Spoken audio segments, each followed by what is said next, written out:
ആലപ്പുഴ നഗരസഭ UDF ഭരിക്കും. സ്വതന്ത്രനായി വിജയിച്ച ജോസ് ചെല്ലപ്പന്റെ പിന്തുണ UDFന് ലഭിച്ചു. അശ്വിൻ പാലാഴി വിവരങ്ങൾ നൽകും. ആലപ്പുഴയിൽ നിന്ന് അശ്വിൻ, ഉപാധികൾ എന്തൊക്കെയാണ്? ജോസ് ചെല്ലപ്പൻ നേരത്തെ ഒരു വികസന രേഖയൊക്കെ അവതരിപ്പിച്ചിരുന്നു, അത് നടപ്പാക്കും. അദ്ദേഹത്തിന് മറ്റു പദവികളും വാഗ്ദാനം നൽകിയിട്ടുണ്ട് എന്ന് തോന്നുന്നു, അല്ലേ?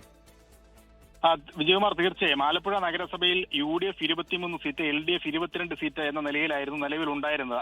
അതിൽ ഈ സ്വതന്ത്രന്റെ പിന്തുണ ഭരണത്തിന് നിർണായകമായിരുന്നു. ആ പിന്തുണയാണ് നിലവിൽ ഇപ്പോൾ ജോസ് ചെല്ലപ്പൻ UDFന് പ്രഖ്യാപിച്ചിരിക്കുന്നത്.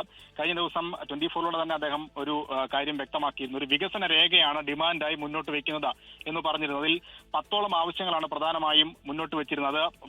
ഇദ്ദേഹം ജയിച്ച മംഗലം വാർഡിന്റെയും ഒപ്പം ആലപ്പുഴ നഗരസഭയുടെയും ആകമാനത്തിലുള്ള പ്രധാനപ്പെട്ട വികസന പദ്ധതികൾ ഉൾപ്പെടുന്നതായിരുന്നു. ആ വികസന രേഖ അംഗീകരിക്കുന്നവർക്ക് പിന്തുണ എന്നുള്ളതായിരുന്നു പറഞ്ഞിരുന്നത്. ആ വികസന രേഖ 2 മുന്നണികൾക്കും കൈമാറിയിരുന്നു. അതിൽ അനുകൂലമായ മറുപടി നൽകിയത് UDF ആണ് എന്നുള്ളതാണ് ജോസ് ചെല്ലപ്പൻ ഇപ്പോൾ വ്യക്തമാക്കിയിരിക്കുന്നത്. അതുകൊണ്ട് ഈ പിന്തുണ UDFന് നൽകുന്നു എന്നുള്ളതാണ് ഇപ്പോൾ പ്രഖ്യാപിച്ചിരിക്കുന്നത്. അതിന് പുറമെ വൈസ് ചെയർമാൻ സ്ഥാനം കൂടി UDF വാഗ്ദാനം ചെയ്തിട്ടുണ്ട്. മുസ്ലിം ലീഗ് ഈ വൈസ് ചെയർമാൻ സ്ഥാനത്തിന് വേണ്ടി ഏറെ വാശി പിടിച്ചിരുന്നെങ്കിലും ഈ പിന്തുണ നിർണായകമായ സാഹചര്യത്തിൽ അത് ലീഗിന് നൽകാതെ ഈ സ്വതന്ത്രം നൽകുകയായിരുന്നു. എന്തായാലും ആ നഗരസഭ UDF ഭരിക്കുന്ന കാര്യത്തിൽ ഇപ്പോൾ തീരുമാനമായിട്ടുണ്ട്. അശ്വിൻ പാലാഴിയാണ് വിവരങ്ങൾ നൽകിയത് ആലപ്പുഴയിൽ നിന്ന്. ലോകത്തെവിടെയായാലും ഏത് സമയത്തും 24 വാർത്തകളും ഓഗ്മെന്റഡ് റിയാലിറ്റി പാക്കേജുകളും എക്സ്പ്ലെയിനറുകളും വിശദമായി കാണാൻ ഞങ്ങളുടെ YouTube ചാനൽ നിങ്ങൾക്ക് സബ്സ്ക്രൈബ് ചെയ്യാം.